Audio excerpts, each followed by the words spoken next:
Hi, నేను doctor విద్య. ఇవాళ మనం డైపర్ ర్యాష్ గురించి తెలుసుకుందాం. పసిపిల్లల్లో డైపర్ ర్యాష్ ఎప్పుడు వస్తుంది అంటే, సాయిల్డ్ డైపర్స్ పిల్లల ఒంటి మీద ఎక్కువసేపు ఉన్నప్పుడు ఆ స్కిన్ విత్ ఫీకల్ మ్యాటర్ రియాక్షన్తో పిల్లలకి ర్యాష్ వస్తుంది. సో మనం ఫ్రీక్వెంట్గా సాయిల్డ్ డైపర్స్ చేంజ్ చేయడం ఫస్ట్ స్టెప్. తర్వాత డైపర్ ఏరియా క్లీన్ చేసేటప్పుడు only wet cotton cloth use చేయండి.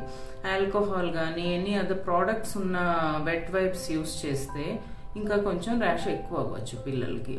థర్డ్ థింగ్, డైపర్ వేసే ముందు మనకు మార్కెట్లో జింక్ ఆక్సైడ్ ఉన్న క్రీమ్స్ చాలా దొరుకుతాయి.